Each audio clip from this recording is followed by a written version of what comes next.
Halo semua, selamat datang kembali di channel ini. Pada video kali ini kita akan membahas terkait dengan rencana, opsi atau pilihan kebijakan dari Kementerian Pendayagunaan Aparatur Negara dalam hal mengatasi permasalahan honorer yang ada di Indonesia. Tapi sebelum itu, untuk rekan-rekan yang baru pertama kali menemukan channel ini, silakan menekan tombol subscribe agar rekan-rekan bisa update informasi-informasi terbaru seputar honorer, aparatur sipil negara, dan P3K. Rekan-rekan sekalian, Menteri Pendayagunaan Aparatur Negara mengaku dilema terhadap permasalahan honorer yang ada di Indonesia.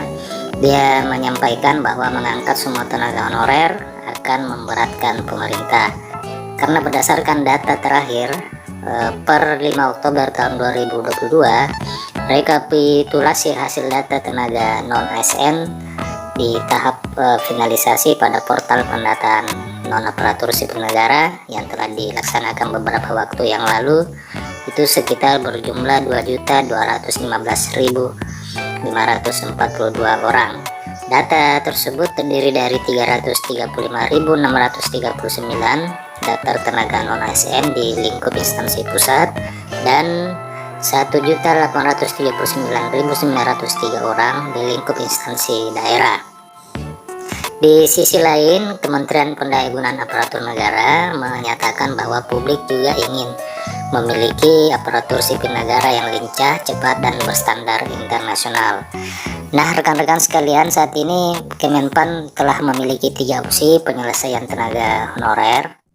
Opsi yang pertama adalah menghentikan semua tenaga honorer, kemudian yang kedua mengangkat semua tenaga honorer, dan yang ketiga adalah mengangkat secara bertahap sesuai dengan skala prioritas, artinya dimulai dari bidang pendidikan, kesehatan, dan lainnya.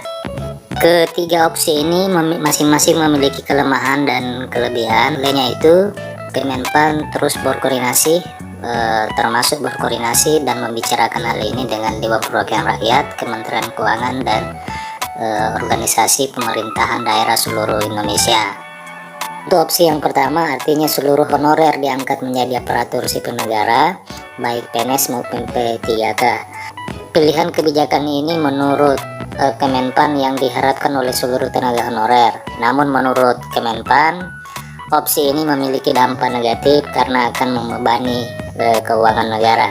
Selain membebani keuangan negara, Menpan juga menjelaskan bahwa opsi pengangkatan seluruh tenaga honorer menjadi PNS juga akan memiliki problem di beberapa titik yang ketika rekrutmennya atau penerimaan dan seleksinya kualitasnya tidak diperhatikan.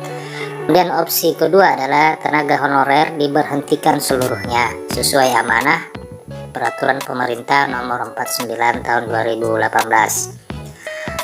Pilihan kebijakan ini juga memiliki dampak negatif menurut Kemenpan, oleh karena ratusan ribu honorer di daerah bakal kehilangan pekerjaan. Sedangkan opsi atau pilihan kebijakan ketiga adalah tenaga honorer akan diangkat menjadi aparatur sipil negara, baik pegawai negeri sipil maupun P3K berdasarkan skala prioritas. Artinya, opsi ketiga ini adalah paling memungkinkan untuk dipilih pemerintah dalam hal penyelesaian tenaga honorer di Indonesia. Tenaga pendidikan dan kesehatan tetap menjadi prioritas pemerintah, hal pengangkatan honorer menjadi P3K dan pegawai negeri sipil. Rekan sekalian, di luar dari opsi yang telah disampaikan oleh Kemenpan tersebut, di sisi lain, Dewan Perwakilan Rakyat Republik Indonesia saat ini tengah membahas rancangan perubahan undang-undang aparatur sipil negara.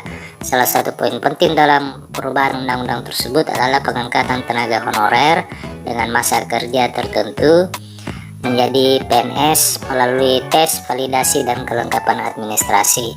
Rekan-rekan sekalian, mudah-mudahan saja pemerintah dalam hal ini bijak mengambil